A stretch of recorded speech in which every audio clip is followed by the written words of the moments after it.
Atenção, região Centro-Oeste, vem aí a 34ª Conferência de Escola Dominical em Brasília. O Espírito Santo capacitando a igreja para o ensino da verdade. De 11 a 14 de outubro na Assembleia de Deus de Brasília, em Taguatinga. Inscrições em breve pelo site coed.com.br. E para mais informações, ligue para 21 2406 7352 ou pelo nosso WhatsApp 21 96452 2990. Monte sua caravana e participe. 34ª Conferência de Escola Dominical. Uma realização CPAD, a editora da Escola Dominical.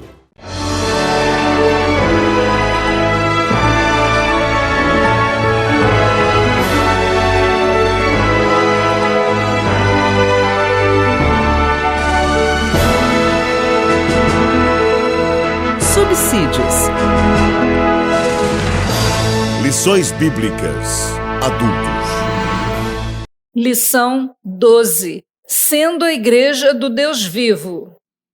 A paz do Senhor, meus irmãos. Vamos dar continuidade à nossa série de lições bíblicas para este trimestre, com o tema A Igreja de Cristo e o Império do Mal. Como viver neste mundo dominado pelo espírito da Babilônia.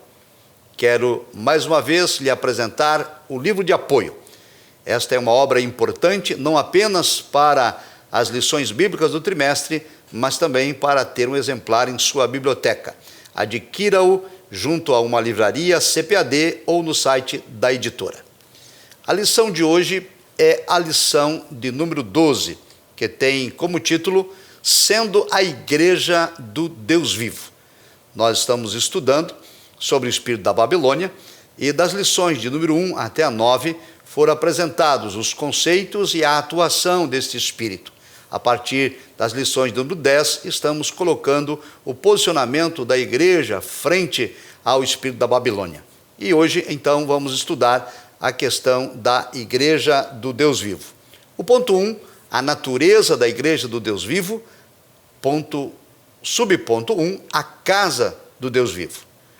Paulo orienta ao apóstolo, a Timóteo, seu filho na fé, como andar na casa de Deus, que é a igreja do Deus vivo. 1 Timóteo 3:15.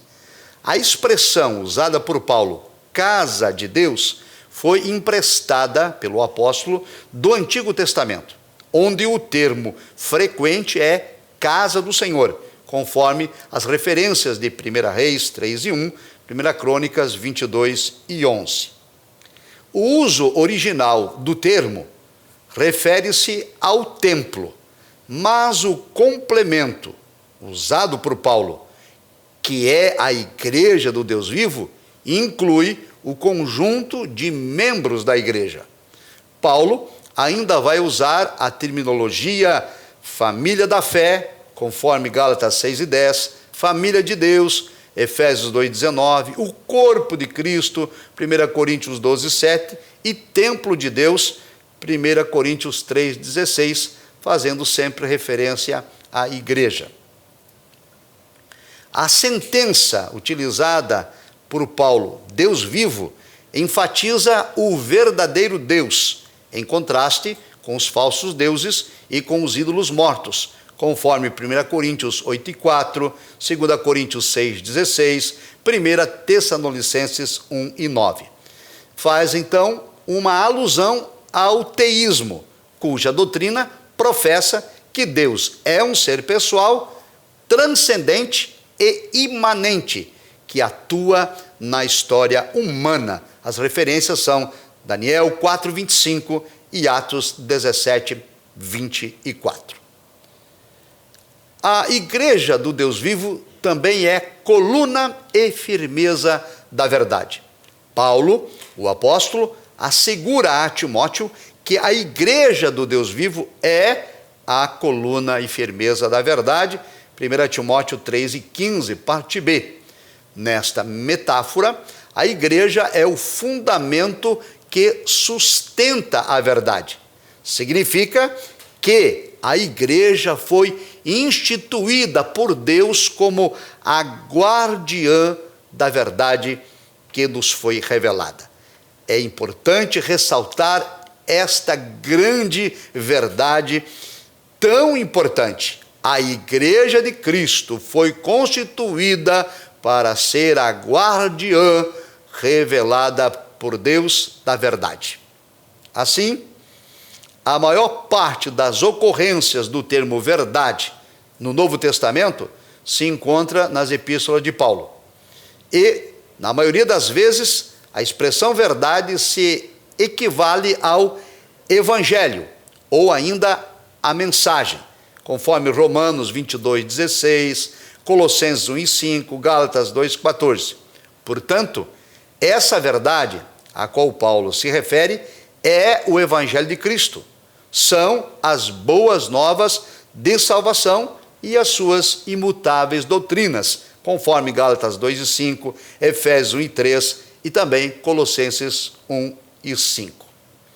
Por conseguinte, é de responsabilidade da igreja propagar, testemunhar e defender a verdade.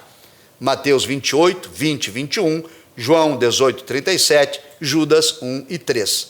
Desse modo, o zelo pela verdade está sob responsabilidade das lideranças da igreja, que devem ser irrepreensíveis nesta função e capazes de repudiar os falsos mestres e as suas heresias. 1 Timóteo 3, de 1 a 13 e 1 Timóteo 3, também de 1 a 11.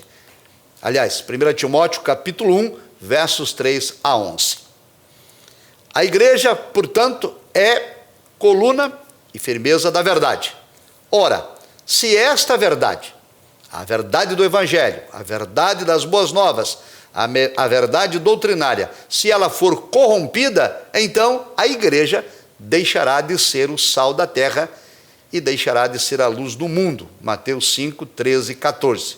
Ratifica-se então que a verdade se refere à mensagem que Cristo Jesus veio ao mundo para salvar os pecadores. 1 Timóteo 1:15. Verdade essa que o apóstolo Paulo identifica como o mistério da piedade. 1 Timóteo 1:16. Vamos então agora analisar o mistério da piedade a qual Paulo faz referência. Repitamos então e ratificamos que a verdade do evangelho é personificada em Cristo. João 14,6, ele disse: eu sou a verdade. E Jesus não é somente o caminho até Deus, ele é também a verdade de Deus. Nessa concepção, Paulo diz: grande é o mistério da piedade. 1 Timóteo 3,16 e a parte A. Essa expressão, mistério da piedade, ocorre somente aqui, em todo o Novo Testamento. Embora a palavra mistério apareça outras vezes nos escritos de Paulo. O termo mistério sinaliza que a verdade do evangelho foi agora revelada à igreja, foi agora revelada aos santos. Colossenses 1:26. Já o vocábulo piedade retrata a base do cristianismo, isto é, a fé cristã com as suas doutrinas. Aqui, Paulo faz uma síntese do mistério da piedade. Do texto de 1 Timóteo 3,16, Paulo diz assim: Deus se manifestou em carne, foi justificado no Espírito, visto dos anjos, pregado aos gentios, crido no mundo e recebido acima na glória. Esta é uma síntese da mensagem do mistério da piedade. Assim, as doutrinas elementares do cristianismo podem ser resumidas do seguinte modo: Deus se manifestou em carne, isto é, Cristo se fez carne. O Evangelho de João trata sobre esta encarnação. Segundo, foi justificado no Espírito, ou seja, Cristo morreu e ressuscitou. Terceiro, foi visto dos anjos. Na ascensão, Cristo foi adorado nos céus. Quarto, pregado aos gentios, indica Cristo sendo anunciado ao mundo. Quinto, crido no mundo. Cristo não apenas pregado, mas Cristo aceito como Salvador em todo o mundo. E 6, recebido acima na glória, aponta que Cristo ascendeu em triunfo ao céu de glória e assentou-se à destra do Pai. Que maravilha! Louvado seja Deus! A igreja é a portadora dessa verdade, o mistério da piedade. 2 Coríntios 2:17. Vamos agora ao ponto de número 2. Cristo e o seu relacionamento com a igreja. Subponto 1. Santificação e pureza. O apóstolo Paulo ensina que Cristo morreu pela igreja para que a santificasse, tendo-a purificado por meio da lavagem de água pela palavra. Efésios 5:26. Esse texto mostra que na regeneração Cristo nos purifica do pecado. 1 Coríntios 6:11, Tito, capítulo 3 e o versículo 5. Então, no propósito do Calvário, já estava incluso lá na cruz a nossa santificação. 1 Tessalonicenses 4:16, Hebreus 13:12. A lavagem da água é utilizada aqui pelo apóstolo Paulo de forma figurada. Simboliza a palavra de Deus que opera a limpeza espiritual. João 15:3. A expressão, então, por meio da lavagem de água, simboliza a palavra, mas também faz referência ao batismo nas águas. No entanto, é preciso aqui atentar que o ato do batismo é um símbolo de nossa união com Cristo e, ao mesmo tempo, a confissão pública dessa união, conforme Romanos 6, 3 e 5. Porém, batismo não é sinônimo de regeneração. Batismo não é salvação. Nós somos salvos pela graça mediante a fé, conforme Efésios 2, 8 e 9. O perdão de pecados, segundo as Escrituras, não está relacionado ao batismo nas águas, mas está em conexão com o arrependimento que precede o batismo. Portanto, não se refere à regeneração pelo batismo, mas à pureza da regeneração que é testemunhada pelo batismo. Portanto, lavagem pela água aqui simbolicamente representa a palavra de Deus. O enfoque desta alusão paulina está na santificação da igreja, ou na purificação da igreja pela palavra. E é nesse sentido que Jesus Cristo orou lá na oração sacerdotal, João 17:17. Santifica-os na verdade, a tua palavra é a verdade. A santificação, então, é o ato de separar-se do pecado e preparar-se para a volta do Senhor Jesus. 1 de Pedro 1:15, Hebreus 12:14, que tratam da santificação. Em termos gerais, a obra da santificação é a separação de tudo o que é contrário à pureza do Espírito. É importante destacar que esse processo de santificação da igreja é contínuo. Ele acontece durante toda a vida e prossegue até a glorificação final no dia de Cristo, quando este corpo mortal será revestido da imortalidade, quando este corpo corruptível será revestido da incorruptibilidade. Os textos bíblicos, Romanos 6:22, Romanos 8:30, Filipenses 3:21. Vamos agora ao subponto 2. A igreja de Cristo é gloriosa e é irrepreensível. Vimos o processo da santificação e da pureza. Esta santificação tem como alvo preparar uma igreja gloriosa, sem mácula, nem ruga, nem coisa semelhante, mas santa e irrepreensível. Efésios 5:27. Nós sabemos que a Escritura compara Cristo e a igreja como a relação entre o marido e a esposa, ou noivo e noiva, 2 Coríntios 11:2. Assim, a igreja é a noiva de Cristo, que se prepara para a festa nupcial, para as bodas do Cordeiro, Apocalipse 21:2-9. Durante essa espera, por meio do Espírito Santo, Cristo a santifica. Não sou eu que me santifico, é o próprio Cristo quem santifica a igreja. É o próprio Cristo quem prepara a igreja para encontrar-se com Ele. Cristo a santifica para apresentá-la a si mesmo totalmente pura. 2 Tessalonicenses 2:13. O Espírito Santo usa a palavra de Deus para operar a santificação em nossa vida. Colossenses 3:16 e 17.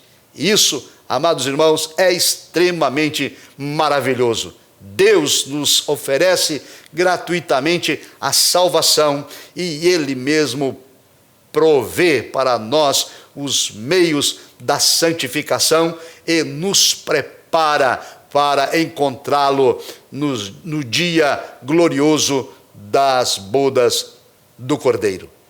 Uma vez, porém, que a igreja é contaminada pelo mundo, precisa então sempre estar sendo purificada. E o agente dessa purificação, repito, é a palavra de Deus por meio do Espírito Santo. A expressão paulina que esta igreja deve ter ausência de mácula e de ruga, significa sem mancha alguma, nem de ordem moral ou de ordem espiritual. À medida, então, que a igreja é purificada pela palavra, essas manchas, essas rugas desaparecem. E vestida nesse grau de pureza, sem mácula, sem mancha e sem ruga, mas santa e imaculada, a igreja terá acesso à ceia, às bodas do Cordeiro. Apocalipse 19:7-9. E é importante frisar que Cristo alertou que ninguém poderá adentrar as bodas do Cordeiro se não estiver vestido adequadamente com a roupa nupcial. É necessário que a igreja esteja sem mancha, sem mácula, sem ruga, santa e imaculada, para poder adentrar as bodas do Cordeiro. Vamos agora então ao ponto de número 3. As armas da igreja do Deus vivo. Ponto 1. O zelo pela verdade. Enfatizamos, amados irmãos, que a verdade bíblica, ela é absoluta e também é imutável. Lucas 21:33, João 17:17. Ratificamos que o Evangelho de Cristo é a única verdade, é a verdade absoluta, João 14:6. Abominamos o relativismo e reafirmamos que a verdade bíblica é a verdade absoluta de Deus. A inspiração verbal e plenária da Bíblia Sagrada eleva o conceito da inspiração até a plena infalibilidade. Por isso, reafirmamos que a palavra de Deus é inspirada, ela é inerrante, ela é infalível, ela é suficiente. Porque a Escritura é infalível, então significa dizer que a palavra de Deus é infalível e o Deus, autor da palavra, também é infalível. Isso quer dizer que Deus não falha, a palavra de Deus não falha, a Escritura não falha, também não erra. E assim é preciso reafirmar essa verdade. Eu quero enfatizar isso. A Bíblia não falha, a Bíblia não erra. Ela é a verdade em tudo quanto afirma. Mateus 5:17-18, João 10:35. Então, o que a Bíblia diz é a verdade em todas as áreas, não só no que diz respeito às coisas espirituais, mas também quando a Escritura se refere à ciência, ou à história, ou à geografia, tudo que está na palavra de Deus é a verdade. Ela não falha e ela não erra. Significa dizer que aquilo que está escrito vai se cumprir. O que Deus determinou será conforme Ele assim projetou. Ninguém poderá burlar, ninguém poderá enganar, ninguém poderá ludibriar o Deus da palavra. E amados, veja que coisa gloriosa. A igreja é a fiel depositária dessa verdade revelada nas Escrituras. 1 Timóteo 3:15. É por essa razão que se pretende, através do espírito da Babilônia, desconstruir a igreja, desconstruir os valores cristãos, desconstruir a autoridade da Bíblia, porque a igreja é a guardiã da verdade.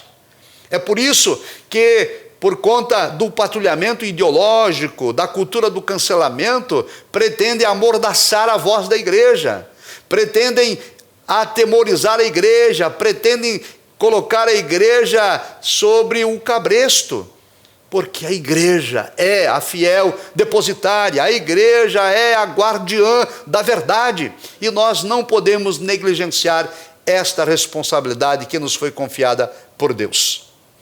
Ainda falando sobre esta questão, trago aos irmãos a reflexão de que os crentes em Cristo são despenseiros da mensagem da redenção. Os textos, 1 Coríntios 4:2, 1 de Pedro 4:10, por exemplo, o Senhor Jesus fez uso deste simbolismo em várias de suas parábolas, entre elas a parábola dos 2 servos, Mateus 24, 45 a 51, a parábola dos talentos, Mateus 25, 14 a 30, a parábola do servo vigilante, Lucas 12, 35 e 38, a parábola do mordomo infiel, Lucas 16, de 1 a 13, a parábola das 10 minas, Lucas 19, 12 e 26, todas as parábolas colocando a igreja, os servos de Cristo, como despenseiros da mensagem, de um compromisso, de uma responsabilidade que lhes foi confiada pelo seu Senhor. Significa dizer que, durante a espera do retorno de Cristo, cada discípulo deve cumprir o seu dever com irrestrita lealdade. Por conseguinte, esse compromisso é inegociável. Nós não podemos negociar a fé, nós não podemos negociar as doutrinas imutáveis e irrefutáveis da palavra de Deus. A igreja, portanto, deve zelar pela verdade das Escrituras, viver e propagar essa mensagem com toda a fidelidade. 2 Timóteo 4:2. O cristão autêntico, genuíno, compromissado com Deus e com sua palavra, ele não cede às ideias secularistas, ele não cede ao liberalismo teológico, ele não cede ao espírito da Babilônia. Para o crente salvo, a verdade é única e é absoluta. A verdade é Cristo Jesus, como aqui já citado, João 14:6. Vamos agora ao ponto de número 2. O ensino da verdade como arma da igreja do Deus vivo.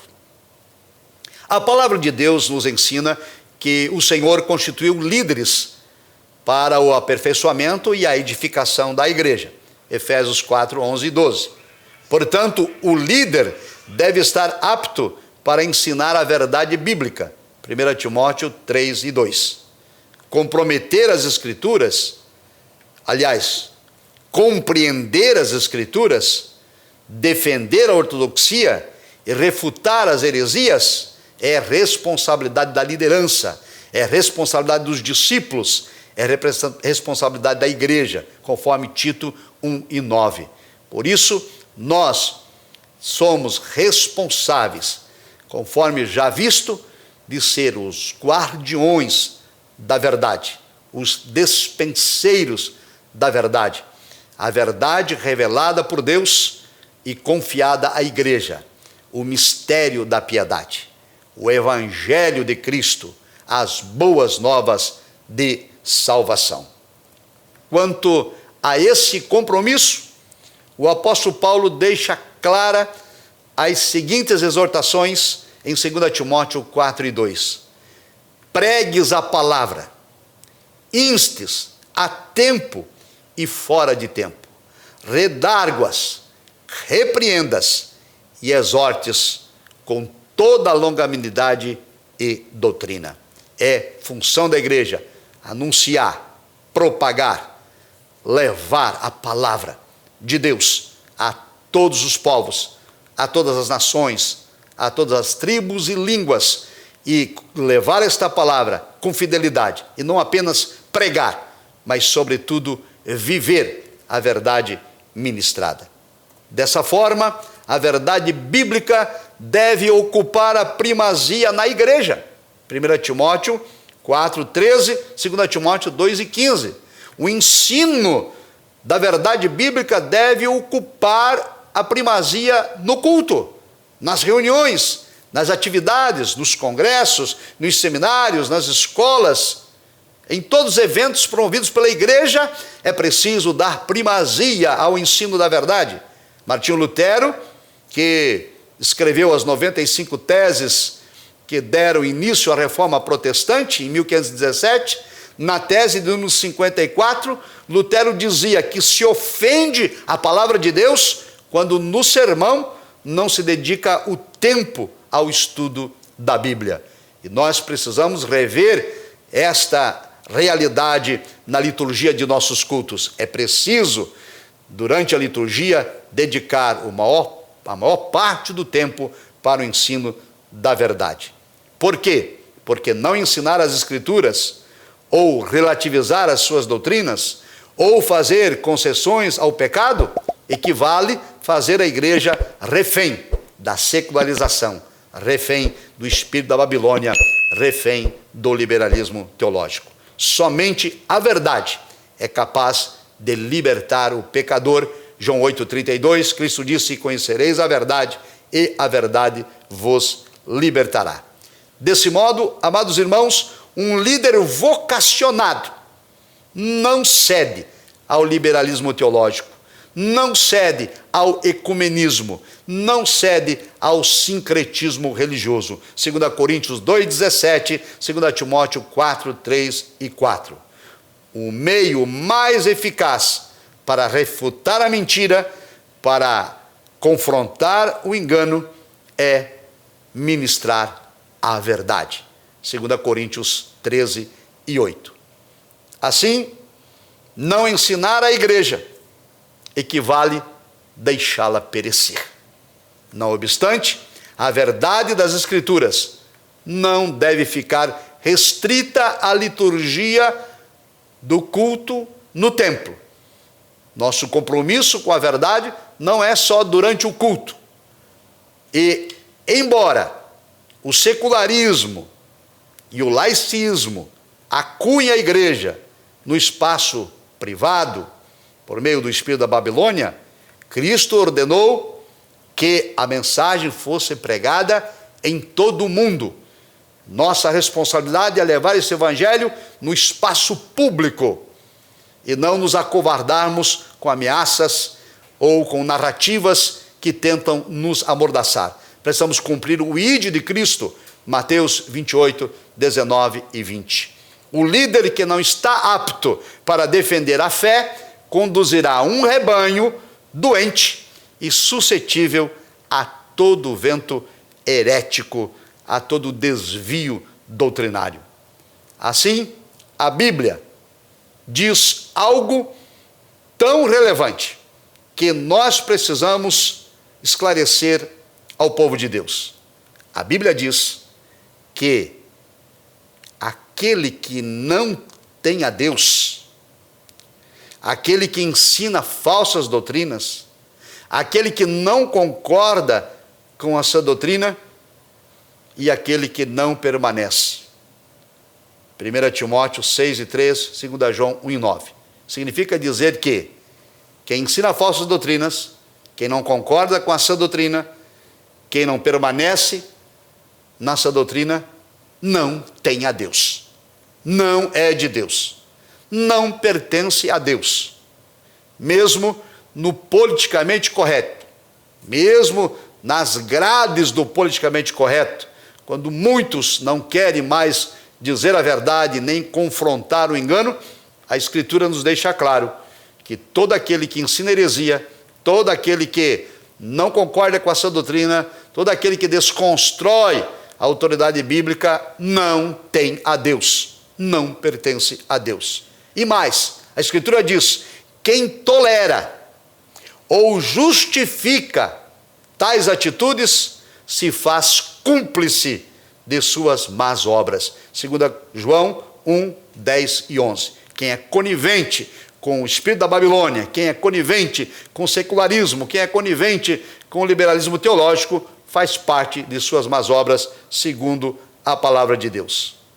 Por isso, a igreja de Cristo, a igreja do Deus vivo, não pode temer e nem se acovardar diante do patrulhamento ideológico. Repito, não pode também, de forma alguma, recuar diante das grades invisíveis do politicamente correto. Nós, a igreja, somos o baluarte da verdade. Nós somos os guardiões da verdade. Nós somos os despenseiros de Deus na terra. E somos compelidos pela Escritura, Judas 1 e 3, a batalhar pela fé que uma vez foi dada aos santos. Portanto, amados irmãos, nós somos a igreja de Cristo, e nós somos a coluna e a firmeza da verdade. Deus nos confiou tal responsabilidade. Façamos esta obra com alegria, com ousadia, com confiança de que o Senhor da igreja, a cabeça da igreja, que é Cristo Jesus, nos sustenta com a destra de sua poderosa mão. Deus abençoe a sua vida, a paz do Senhor, até a próxima lição.